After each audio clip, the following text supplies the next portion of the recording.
ادامه برنامه‌های رادیوی تاجیکستان.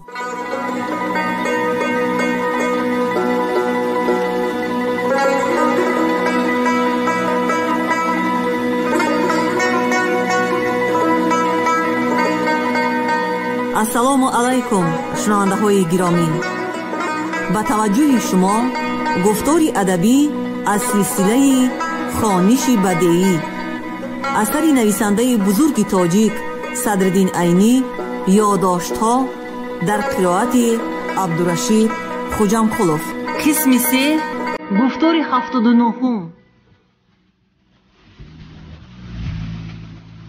این خانه ز خشتی کهنه انداختم، دربه جشن زرفتگان ساختم. تا اهل زمان ما بدانند که من یک عمر جوانی به چی ره باختم. مؤلف.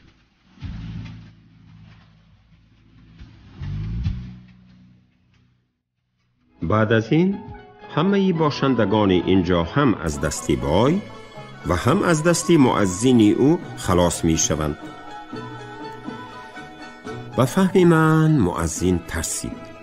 این حادثه را به بای خبر نخواهد داد، شما هم خبر ندهید، کار خود به خود خوابیده می رود. گفتم من به میرزا چرا من خبر ندهم؟ من این کار را از بودش زیاده تر کرده خبر می دهم. خوجه این چقدر احمق باشد، چقدر درون سیاه باشد، همان قدر هم ترسان چک است. با شنیدن این حادثه چنان می ترسد که طلبه ها مرا زده می کشند گفته دیگر به طرف مدرسه نگاه نمی کند. گفت میرزا می بخشید، شما را از خواب ماناندم. گویان از حجره برآمده رفت. میرزای بای نعمت نام داشته، یک آدمی 30 ساله خوشخط و سواد بود. او حولی و جای استقامت نداشت. بای او را با شرط جای استقامت یافته دادن در هر ماه به 20 تنگه 3 سوم به خدمت گرفته است. از این مدرسه که در راه خدا برای طلبه علوم دینی بنا کرده است، یک حجره را به او داده است و او در حجره‌ای که در پهلوی دیگری حجره من بود استقامت می کرد. او از زد و خورد قرقیز و مؤذن از اولی کار خبردار شده باشد هم برای شاهد نشودن و خالص ایستادن به سر جنجال نبرآمده بوده است. میرزا هر روز پگاهانی همراهی بای به تجارتخانه او می رفت. در آنجا نقد و نصیحه های خوجین را به دفتر می نوشت. برای غنداشتن نصیحه های مهلتش رسیده خوجین رسته برسته دکان به دکان می گشت. کدام دکاندار که پولی مهلتش رسیده را ندهد، بای میرزا را به سستکاری و بی ترتیبی عیبدار کرده به او گپ‌های سخت می زد. میرزا بیگاهی همراهی بای از بازار آمده به حجره‌ای به خودش داده شده می درآمد. به سبب بند و بستی سختی مدرسه او نه به جای رفته می توانست و نه به حجره خود یار و دوستان خود را آورده می توانست. او به بدل هر ماه 20 تنگه گرفتن مجبور بود که از پگاه تا بیگاه کار کند، از بای گپ‌های سخت شنود و شبانه در این حجره گورمانند تماما محبوس ماند. بنابراین دیوانگی قرقیز به او هم خیلی خوش آمده بوده است که بعد از تمام شدن کار پیش من آمده خرسندی خود را اظهار کرده از برداشته شدن بند و بست زندانی بشارت داد. در حقیقت بعد از واقعه جنگ قرقیز با مؤذن، بای دیگر به مدرسه ندر آمد و اگر دلش به دیدن ملک خود کشال شود، در روزهای تعطیل، در وقتهایی که طلبگان به سیر و گشت رفته باشند و در مدرسه کسی نباشد یا اینکه کس کم مانده باشد، یک درآمده دو زده می برآمد و اگر ناخواست به طلبه وا خورد چیزی نمی گفت و سری خود را خم کرده از مدرسه برآمده می رفت. اما پیش از جنگ قرقیز با مؤذن روزی 2 بار هم پگاهانی پیش از به بازار رفتنش، هم بیگاهانی بعدی از بازار گشته آمدنش به مدرسه می در آمد و روی مدرسه را دور زده خیشت به خیشت از نظر می گذرانید. اگر یگان خیشت را خسته شده یا از جایش اندک بیجا شده می دید، از دهانش کفک ها پرانده طلبه ها را تنبیه می داد و گپ های سخت می زد. یک روز به واقعه زیرین شاهد شده بودم. صاحبی مدرسه از بازار آمده پیش از در آمدن به حولیش به مدرسه در آمد. با عادت مقرریش مدرسه را از نظر گذرانید. همان روز یک طلبه جامه شویی کرده آبی جامه شوییش را بروی حولی مدرسه ریخته بوده است. او داغی آبی جامه شویی را دیده امروز در اینجا کی جامه شویی کرده بود؟ گویان فریاد کرد. آن طلبه‌ای که جامه شویی کرده بود از حجره‌اش برآمده من جامه شویی کرده بودم گفته جواب داد و دیگر طلبگان هم از حجره هاشان برآمده نگران شنیدن بیهودگویی های بای شده ایستادند. شما دام الله، گفت بای با آن طلبه با آهنگی پیچینگ اما دوغزنانه، میانتان درد نکرده است؟ نمی دانید که در بینای این مدرسه چقدر پول صرف شده است و آن پول از کجا و به چگونه مهنت به دست در آمده است؟ بنابراین به مدرسه آن معامله را می کنید که به خانه پدرتان می کرده باشید. آخر باید دانید که با آبی جامشویی خیشت‌ها سوز شده از جاهاشان بیجا می شوند و در نتیجه مدرسه خراب می گردد. بای گفتگوزاری خود را با آن طلبه به آخر رسانده به همه طلبگانی که در آنجا حاضر شده بودند با آهنگ قطعی فرمان داد: بعد از این هر کس که جامه شویی کند آبش را به یک ستیل اندازد و هرگاه که ستیل از آبی جامه شویی پر شود برداشته از مدرسه برآورده برده برود ریزد. گپ همین.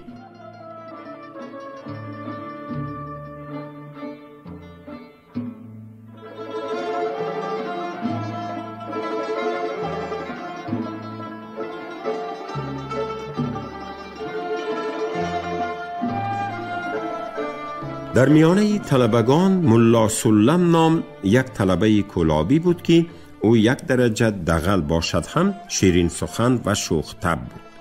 او بعد از شنیدن سخنان صاحبی مدرسه به وی رو آورده: امکی بای، گفت، شما پیر شده اید، آدم در دنیا ابدی زنده نمی ماند. بعد از سری شما کی نگاه و بینی مدرسه را به گردن گرفته این بینا را از ویرانی نگاه می داشته باشد؟ خدا نگاه می دارد. خدا، گفت بای. من که این بقعه خیر را در راه خدا بنا کرده ام، خود خدا نگهداری می کند و کسانی را که به ویران کردن این بینای خیر کوشش کنند خودش جزا خواهد داد. به فهم من، گفت طلبه کولابی، برای آنکه شما در راه خدا مدرسه بنا کرده اید، او قراوری مدرسه شما را به ذمه خود نمی گیرد. آخر خدا تغایقل نیست که به شما فرمان برداری کند. بهتر آن بود که شما مدرسه بنا نمی کردید و این گونه کاری پست را به خدا هم حواله نمی نمودید. ای واه، گفت بای، دریغ، 100 دریغ که من مدرسه بنا کرده یک کاری بیهوده کرده بودم. من گمان کرده بودم که در اینجا ملا بچه ها استقامت کرده علمهای دینی می خوانند و ندانسته بودم که در اینجا کسانی خدا ناشناس هم خواهند راه یافت. بای روی خود را از طلبگان گردانده و خود به خود: بهتر آن بوده است که اینها پرچه پلاسهاشان را به پشتشان برداشته کوچه به کوچه جایی سرپناه کافته گردند گویان و غرغر کنان از مدرسه برآمده رفت و طلبگان همگی هم آواز شده خنده‌ای بلند کرده او را گسیل کردند. بعد از جنگ قرقیز چنان که در بالا قید شد، نه تنها بای به مدرسه نیامد چنان که میرزایش بشارت داده بود، قفل و بند را هم از دری مدرسه برداشت. همین طریقه شده طلبگان مانند طلبگان مدرسه های دیگری بخارا، بدرابرا، به هیزم کفانی و جامشویی اختیاری پر یافتند. در این قطار من هم، قرقیز هم، میرزا هم از بند و بست زندانی رهایی یافتیم و شریک درسی من طلبه حصاری هم از گذرگاه کردن حجره خود خلاص شد.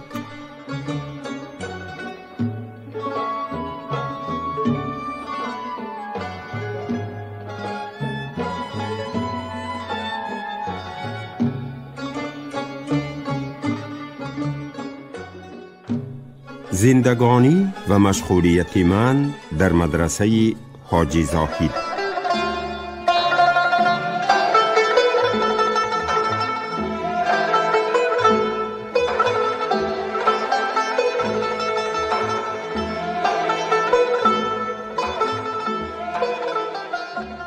زندگانی من در مدرسه حاجی زاهد قریب مستقلانه بود.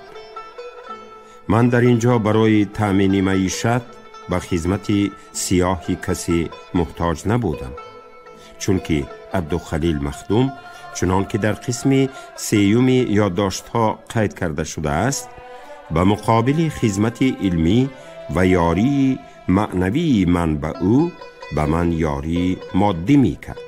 خورد و خوراک من از طرف او به طرز میانه تأمین می شد و گاه لباس هم می داد. هرچند او به من برای تأمین معیشت پول نمی داده باشد هم، چون که با عادت آن وقت به مقابل خدمت علمی از شخصان خصوصی پول نقد گرفتن یک نوع ذلت حساب می یافت. نسبت به خادم علمی هر روزه طعام پیشینی که بیشترین وقتها پلاو بود به من کفایه می کرد. در آنجا به صفت خدمتگاری من آش نمی پختم و حجره نمی رفتم. این خدمت‌های او را قاری نورالله نام یک طلبه که درسش از ما پستر بود می کرد. درست است که گاها من هم آش می پختم، اما این آشپزی من به طرز آشنایی بود، نه به صفت خدمتگاری.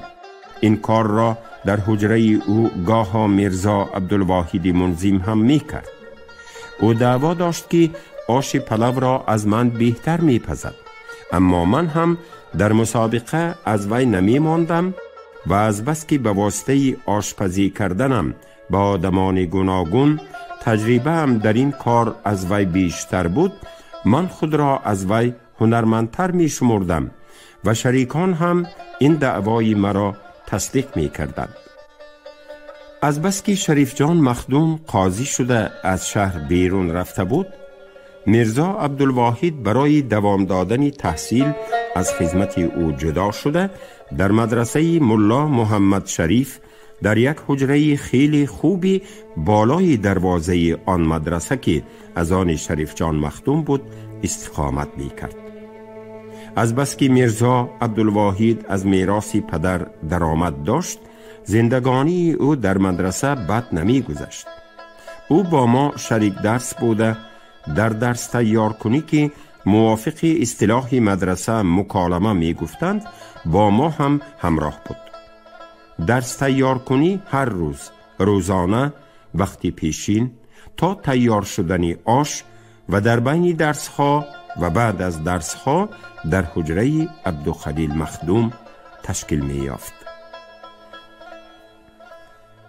حجره عبدالخلیل مخدوم چنان که در قسم 3 یادداشت ها قید شده است، در مدرسه غازیان بر بالای دروازه آن بود. حجره او با حجره میرزا عبدالواحد رو برو بوده، در میانه تنها حوض غازیان و راه کلان جوبار و میرکان واقع شده بود که اگر درختان کنار حوض غازیان حائل مانع نمی بودند، باشندگان این دو حجره یکدیگر را دیده و با ایمای و اشارت سخنان یکدیگر را فهمیده می توانستند. در میرزا عبدالواحد مغروری پیشترش نمانده بود. اکنون او به من با نظری استهزا نگاه نمی کرد. در شعرگویی و شعرفهمی مانندی پیشتره دعوای کلان نداشت. در درس آموزی باشد تماما به من تسلیم شده بود. او در درس آموزی کند فهمتر باشد هم بسیار حریص بود. جاهای دشوارتری درس را تا تماما نفهمد از من دست نمی کشید. اکنون او تنها در آشپزی خود را از من هنرمندتر می شمرد که این هم با آهنگ هزل و شوخی بود.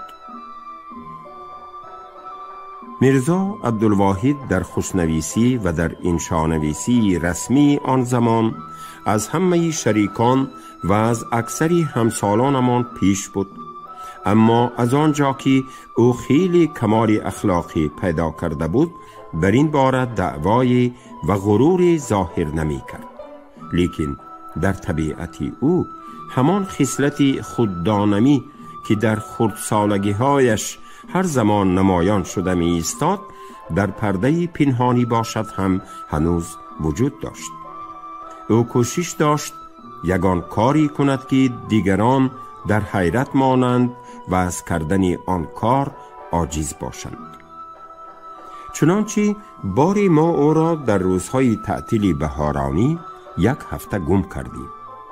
من، عبدالخلیل مخدوم و قاری نورالله روزی چند بار حجره او را خبر می گرفتیم، اما دری او را بسته می یافتیم.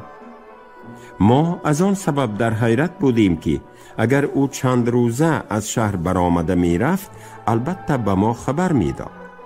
در درون شهر در خانه آشنایانش البته اینقدر دیر نمی ماند. ذاتاً او در شهر از ما نزدیکتر آشنا هم نداشت.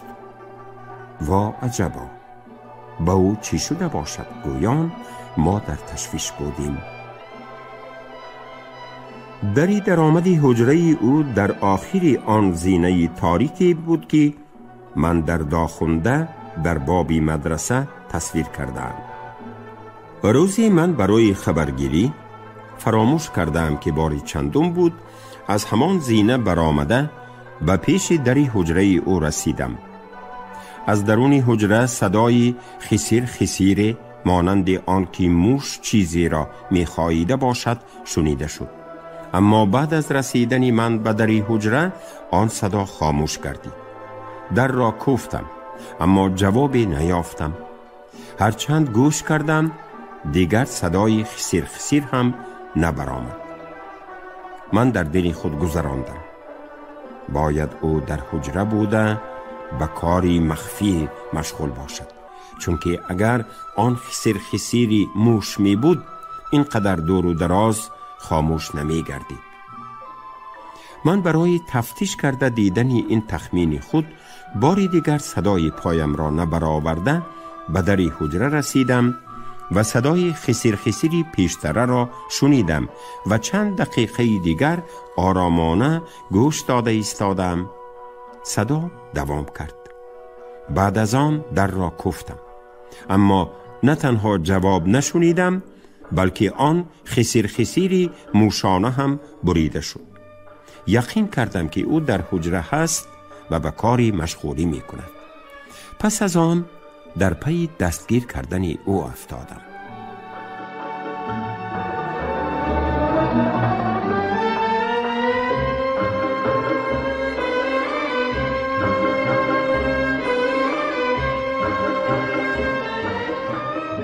روزی دیگر سحر 1 ساعت پیشتر از برآمدن آفتاب به حجره او رفتم و مانند روزی پیش شرفه پایم را نبرآورده از زینه تاریک بالا برآمده به در حجره‌اش رسیدم. در گشاده بود. در دهلیز که خیلی وسیع و آشخانه، هیزمخانه و انگشتخانه حجره در آنجا بوده، زمینش خیشت فرشی بی پلاس بود، چراغ می سوخت. برخلاف عادت مدرسه بی هیچ آگاهانی و صدای پایم را نبرآورده به دهلیز در آمدم. روی زمین دهلیز از ریزچه های چیزهای زردچه و سفیدچه چسبک که پاش خورده بودند پر بود و در راه رفتنم به زیر کفشهایم می چسبیدند. در پیش دری میانه که از آنجا به جای نشستی حجرت در آمده می شد همچنان آهسته رفتم. در درون یک لامپه آویزه سیوم می سوخت که حجره را مانند روز روشن کرده بود. میرزا عبدالواحد پشت به دری در آمد، سری دو پا نشسته، نمیدانم چی چیزها را از روی حجره می چید. من همچنان صدا نبرآورده کفشم را در دهلیز کشیده به حجره در آمدم. بر روی گلیم حجره گردهای سفید می نمودند، اما چسبک نبودند. در هر جا ریزچه های زرد و سفیدی که مانند آنها را در دهلیز دیده بودم نیز به نظر وامی خوردند.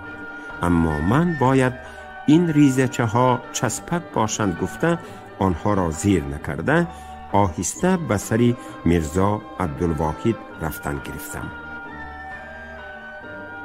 وقتی که من از زیر لامپه آویزه گذشتم و سایم به دیواری مقابل افتاده به نظر او نمایان شد، او از آمدنی کسی که هیچ چشم نداشت ناگهانی خبردار شده یک قد پریده از جایش خیست و مانندی عسکری که فرمانی به پشت برگردی کمندیر را شنیده باشد با چالاکی به پشت برگشته در رو بروی خود مرا دیده لحظه بی حس و حرکت ماند و بعد از آن به گپ در آمده: او با کنجکاوی بی امانی، من از این کارم آخر تو خبردار خواهی شد گفته می ترسیدم. آمد به سرم هر آنچی می ترسیدم گفت و علاوه کرد: بیا بنشین که من سرگذشتی یک هفتگی خود را حکایه کنم. من می خواستم بنشینم. او گوشه ای را که از گرد و غبارهای زرد و سفید تازه کرده شده بود نشان داده گفت: انا در اینجا بنشین، در جای دیگری این حجره نشینی ممکن است که لباست آلوده شود. من نشستم اما او ننشسته. من در را بسته چراغ دهلیز را خاموش کرده آیم، روز شده ایستاده است. باز یگان کسی دیگر آمده ندر آید گویان رفته در را بسته چراغ را کشته آمد و در رو بروی من نشسته گپ سر کرد. اکنون که تو مرا به بالای کار که نسبت به کسانی دیگر بی ضرر هم باشد نسبت به خودم جنایت است دستگیر کردی، باید همش را به تو حکایت کرده دیم. لیکن شرط آن که به هیچ کس نگویی.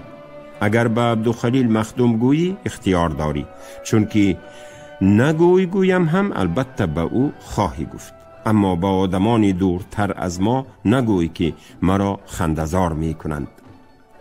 به حیرت چی؟ من پرسیدم. به او هم گوی میلت، چون که به او هم البته خواهی گفت، لیکن تأکید کن که به کسی نگوید. او جوانی راست خوری سنگین است، سری دوستان را بعد از قول دادن فاش نمی کند. خوب گفتم من. خودم می دانم که به کی گفتن در کار و به کی نگفتن. تو این جاهای کار را به خودی من حواله کرده زودتر حکایتت را سر کن.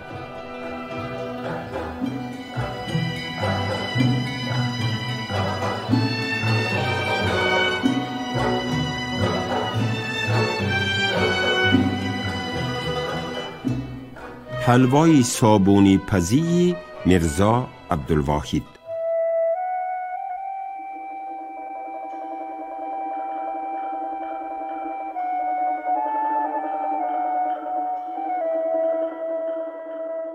آیا حلوای صابونی شافرکامی را می‌دانی؟ گویام از من میرزا عبدالواحد پرسید. البته می‌دانم، کیست کی نداند؟ خب چی شده است؟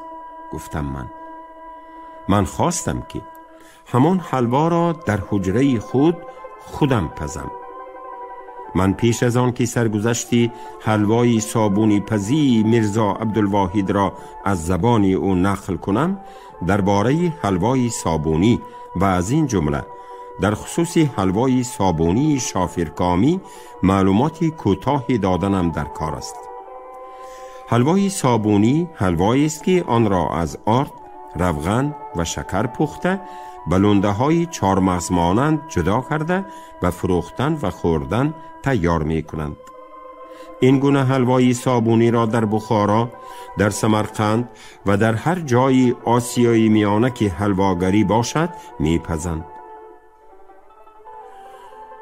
حلوای صابونی شافرکامی هم عیناً از همان مصالح، یعنی از آرد و روغن و شکر تیار کرده می شود، اما طرز پختن آن دیگرگونه بوده.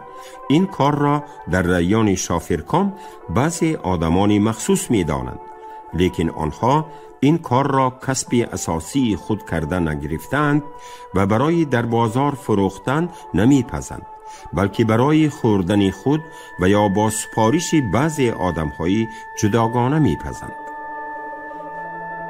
حلوای صابونی شافرکام را به لندچه ها جدا نمی کردند، بلکه در وقت گرمیش به طبقچه های پهن سفاری بیسیری نو می ریختند و بعد از سرد شده بستنش در میانه یک پرچه کاغذی سفید مانده هر دو طبق را بروی هم می گرداندند و به هر کجا برند هم همین طرز طبقها را جفت جفت می بردند.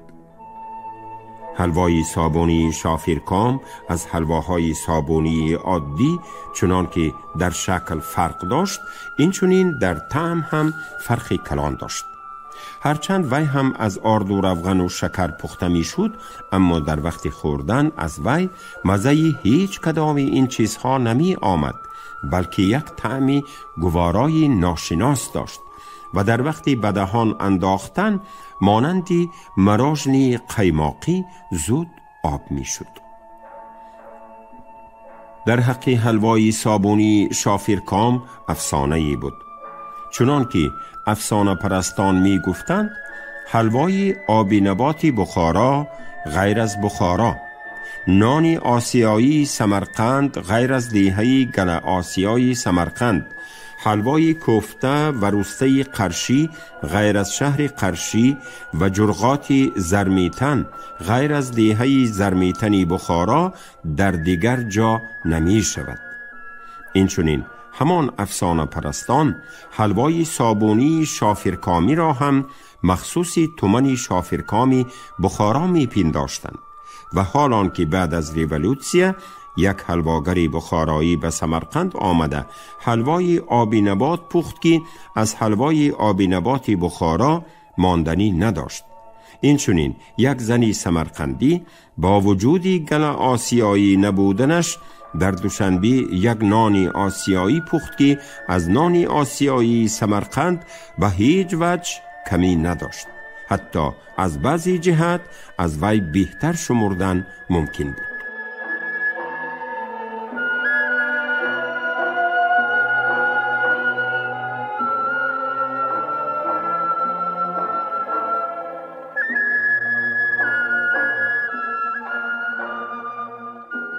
شما گفتار 79 را از روی اثری نویسنده بزرگ تاجیک صدرالدین عینی یادداشت‌ها شنیدید. راوی عبدالرشید خوجمقلوف، کارگردان شیرعلی نغزلی. پایان گفتار ادبی از سلسله خوانش بدیعی.